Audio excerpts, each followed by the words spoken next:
ఆయన అందరిలో ఒకరు, అందరికీ ఒకరు, చరిత్రకు ఒకే ఒక్కరు మోదీ. ఇది 2 అక్షరాల పేరు మాత్రమే కాదు, 100 కోట్ల జనాల ఎమోషన్.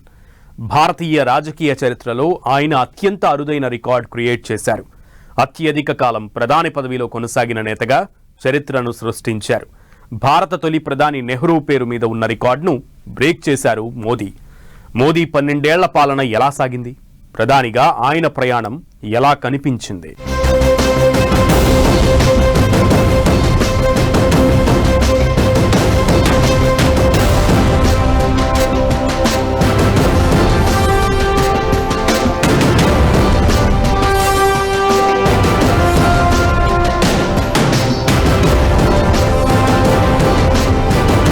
సీఎంగా మొదలై ప్రధానిగా కొనసాగుతూ ప్రభుత్వాధినేతగా మోదీ అరుదైన రికార్డు. నిరవధిక ప్రధానిగా నెహ్రూ రికార్డు బ్రేక్. నిరవధికంగా 4399 రోజులు పీఎంగా మోదీ.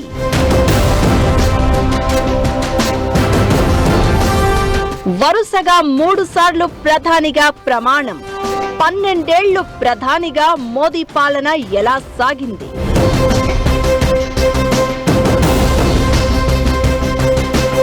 భారత రాజకీయ చరిత్రలో సువర్ణాధ్యాయం ఆవిర్భవించింది.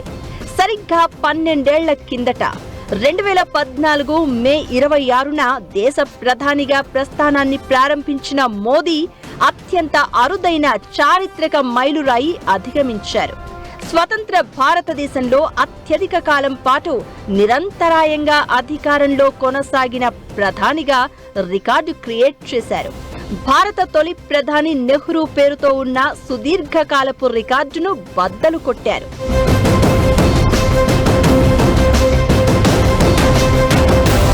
జూన్ 9 నాటికే ఆయన పదవిలో విజయవంతంగా 4398 రోజులను పూర్తి చేసుకుని చరిత్ర సృష్టించారు. 12 ఏళ్ల కింద మే 26న మొదటిసారి ప్రధానిగా బాధ్యతలు స్వీకరించిన మోదీ 2019, 2024 ఎన్నికల్లోనూ వరుస విజయాలు సాధించి అధికారంలో కొనసాగుతున్నారు. దీంతో ఎన్నికల తర్వాత అధికారంలోకి వచ్చి అత్యధిక కాలం నిరవధికంగా ప్రధాని పదవిలో కొనసాగిన నాయకుడిగా నిలిచారు.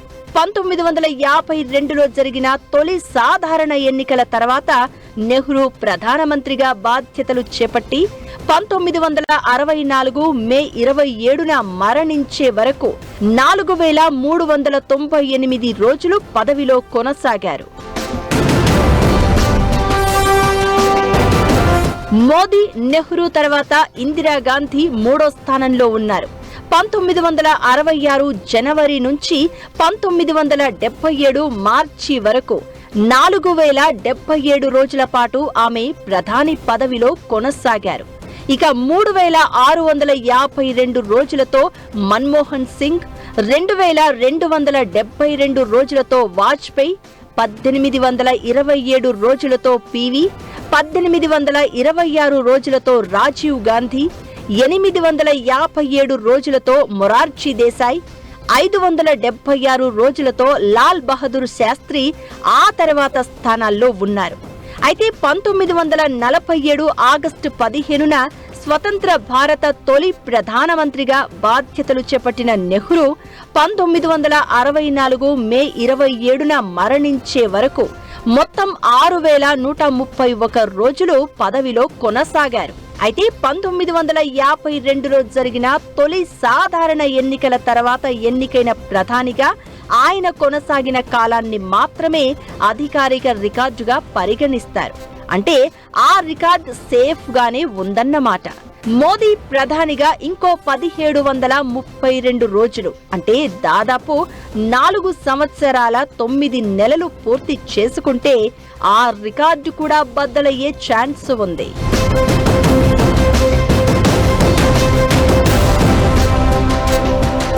భారత తొలి ప్రధాని నెహ్రూ వ్యవసాయం, పారిశ్రామికీకరణకు ప్రాధాన్యం ఇవ్వగా ప్రస్తుత ప్రధాని మోదీ దేశాన్ని విశ్వగురువుగా తీర్చిదిద్దేందుకు ప్రయత్నాలు చేస్తున్నారు.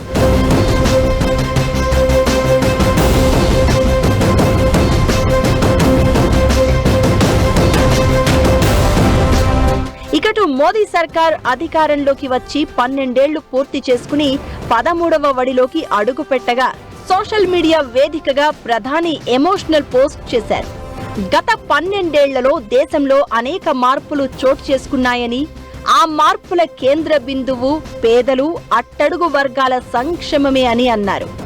జన్ ధన్ ఖాతాలు, ప్రత్యక్ష నగదు బదిలీ పథకాలు, స్వచ్ఛ భారత్, ప్రధానమంత్రి ఆవాస్ యోజన, జల్ జీవన్ మిషన్, ఆయుష్మాన్ భారత్ వంటి కార్యక్రమాల ద్వారా కోట్లాది మందికి ప్రయోజనం చేకూర్చామని తెలిపారు. అభివృద్ధి ఫలాలు అందని వర్గాలకు చేరేలా పనిచేయడమే తమ ప్రభుత్వ లక్ష్యమని వివరించారు. నెహ్రూ కాలం స్వతంత్ర భారతదేశ నిర్మాణ దశ. కాంగ్రెస్ ఆధిపత్యం. ఒక దేశం, ఒక నాయకుడి యుగం. అయితే మోదీ కాలం వేరు.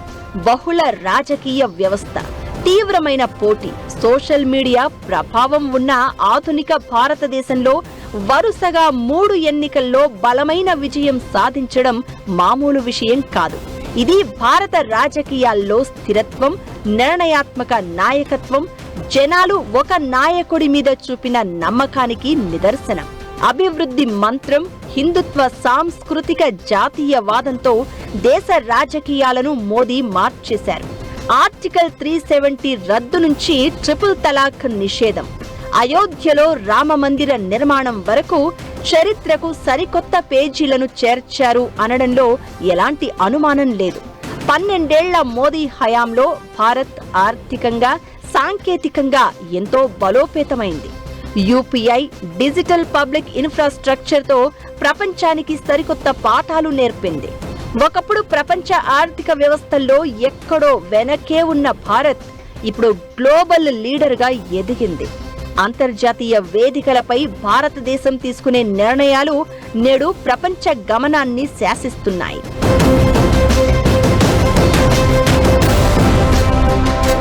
ఇక మోదీ 12 ఏళ్ల పాలనను విశ్లేషిస్తూ AP CM Chandrababu special editorial రచించారు. నేషన్ ఫస్ట్ అనే సిద్ధాంతాన్ని కేంద్ర బిందువుగా చేసుకుని ప్రధాని మోదీ చేపట్టిన పరిపాలన దేశ అభివృద్ధికి బలమైన పునాది వేసిందని అభిప్రాయం వ్యక్తం చేశారు. ప్రపంచ దేశాల మధ్య దేశ ప్రతిష్టను పెంచడంలో మోదీ కీలక పాత్ర పోషించారని ప్రశంసలు గుప్పించారు.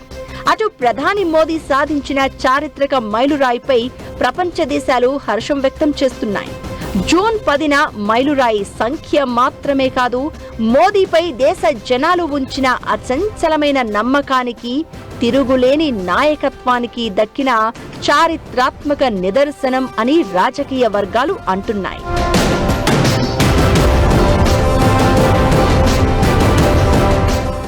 జూన్ 10 ఇది ఓ తేదీ మాత్రమే కాదు, ఓ అరుదైన చరిత్రకు సాక్ష్యం. ముఖ్యమంత్రిగా, ప్రధానిగా, ఓ ప్రభుత్వాధినేతగా ప్రజాస్వామ్య చరిత్రలో ఎవ్వరికీ సాధ్యం కాని అరుదైన మైలురాయిని ఇప్పటికే అధిగమించారు. మరి 12 ఏళ్ల ప్రధానిగా మోదీ పాలన ఎలా సాగింది? భారత్ సాధించిన ఘనతలేంటి? 2014కు ముందు, తర్వాత అసలేం జరిగింది? మోదీ పాలన ఆర్థిక వ్యవస్థని ఎలా పరుగులు పెట్టించింది?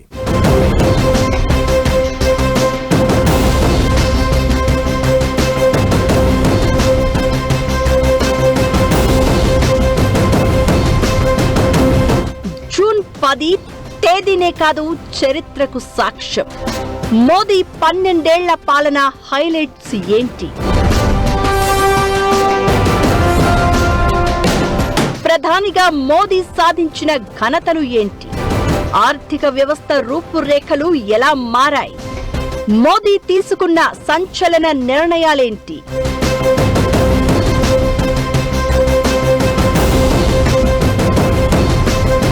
క్షేత్రస్థాయి రాజకీయాల నుంచి దేశ అత్యున్నత పీఠం వరకు సాగిన మోదీ ప్రస్థానం నవభారత రాజకీయ చరిత్రలోనే కనీవినీ ఎరుగని సరికొత్త మైలురాయి తాకింది. గుజరాత్ సీఎంగా ప్రస్థానం మొదలుపెట్టి దేశ ప్రధానిగా ఎదుగుతూ ప్రజాస్వామ్య చరిత్రలోనే ఎవ్వరికీ సాధ్యం కాని అరుదైన మైలురాయిని అధిగమించారు. మార్చి నాటికే 8,931 రోజుల పాటు విరామం లేకుండా ఒక ఎన్నికైన ప్రభుత్వానికి అధినేతగా కొనసాగి దేశంలోనే సుదీర్ఘకాలం పాలించిన నేతగా రికార్డులకెక్కారు. సిక్కిం మాజీ సీఎం పవన్ కుమార్ చామ్లింగ్ రికార్డు బద్దలు కొట్టారు.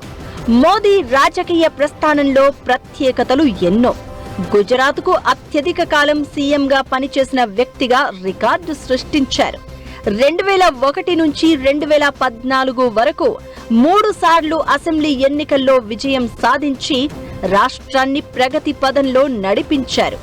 2014లో దేశ పగ్గాలు చేపట్టిన మోదీ 2019, 2024లోనూ కమలం పార్టీని విజయ పదంలో నడిపించారు.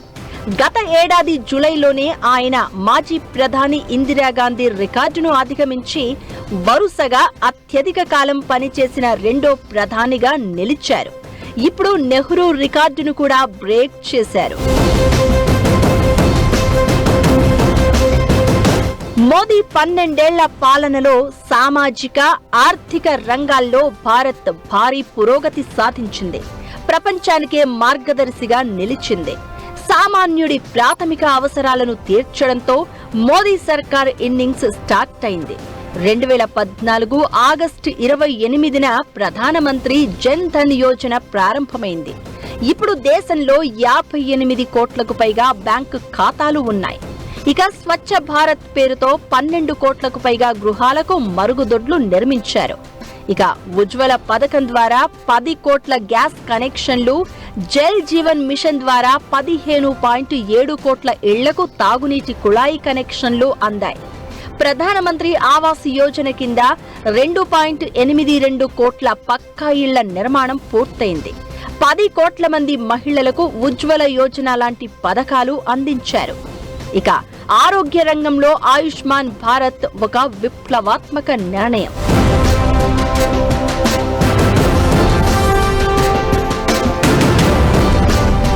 ఈ పథకం కింద 44 కోట్ల ఆరోగ్య కార్డులను జారీ చేసి పేద కుటుంబాలకు 5 లక్షల వరకు ఉచిత ఆరోగ్య బీమా కల్పించారు. ఇక 12 ఏళ్లలో భారత ఆర్థిక వ్యవస్థ పరిమాణం రెట్టింపైంది. ఒకవైపు మౌలిక సదుపాయాల కల్పన రాకెట్ వేగంతో దూసుకుపోతూ ఉండగా, మరోవైపు ప్రపంచంలోనే అతిపెద్ద డిజిటల్ చెల్లింపుల వ్యవస్థను భారత్ సొంతం చేసుకుంది. 100 కోట్ల మంది పేద జనాలకు సంక్షేమ పథకాలను నేరుగా చేరవేయడంలో అద్భుతమైన విజయం సాధించింది. మోదీ మొదటిసారి పగ్గాలు అందుకున్నప్పుడు భారత ఆర్థిక వ్యవస్థ విలువ సుమారు $2 ట్రిలియన్. ఇప్పుడు అది $4 ట్రిలియన్ మార్క్ దాటేసింది. జీడీపీ, విదేశీ మారక నిల్వలతో పాటు ఏ లెక్కలు చూసుకున్నా ప్రపంచంలోనే అత్యంత వేగంగా దూసుకుపోతున్న ఆర్థిక శక్తుల్లో ఒకటిగా భారత్ తన స్థానాన్ని బలంగా నిలబెట్టుకుంటోంది. గత 12 ఏళ్లలో మౌలిక సదుపాయాల కల్పనను ప్రభుత్వం ఒక ప్రధాన ఆర్థిక వ్యూహంగా మార్చుకుంది. National highways authority of India record స్థాయిలో జాతీయ రహదారులను నిర్మిస్తోంది.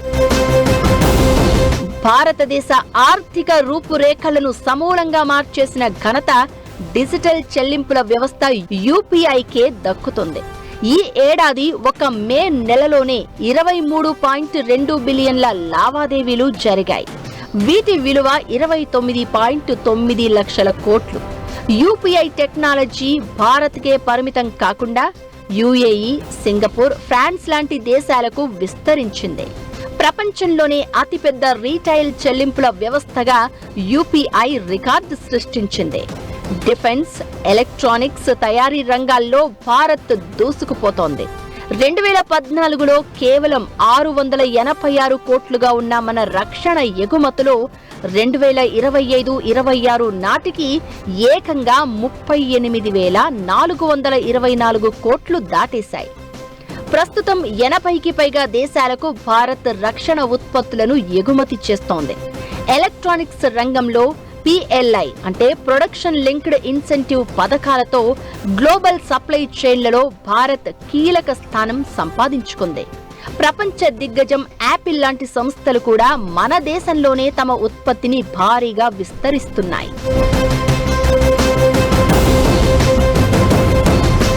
2014లో మేక్ ఇన్ ఇండియా కార్యక్రమాన్ని ప్రారంభించిన మోదీ సర్కార్ జీడీపీలో తయారీ రంగం వాటాను 25% చేర్చాలని టార్గెట్ గా పెట్టుకుంది. అయితే ప్రస్తుతం అది 17% దగ్గరే ఆగిపోయింది. ఈ లోటును భర్తీ చేయడానికి లేటెస్ట్ బడ్జెట్ లో నేషనల్ మ్యానుఫ్యాక్చరింగ్ మిషన్ ను ప్రకటించింది సర్కార్. 25% వాటా లక్ష్యాన్ని 2035 వరకు పొడిగించింది. ఓవరాల్ గా తన 12 ఏళ్ల పాలనలో ప్రపంచ పటంలో భారత్ ను ప్రత్యేక స్థానంలో ఉంచేందుకు మోదీ ప్రయత్నాలు చేశారు. ఒకప్పటితో కంపేర్ చేస్తే భారత్ ఇప్పుడు మరింత ఆర్థిక బలం, డిజిటల్ అనుసంధానం, ఆధునిక మౌలిక వసతులు ఉన్న దేశం అనడంలో ఎలాంటి అనుమానం లేదు.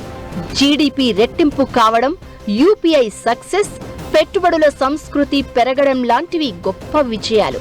అయితే తయారీ రంగ వృద్ధి, ఉపాధి కల్పనలో ఇంకా చేయాల్సిన పనులు మాత్రం చాలానే ఉన్నాయి.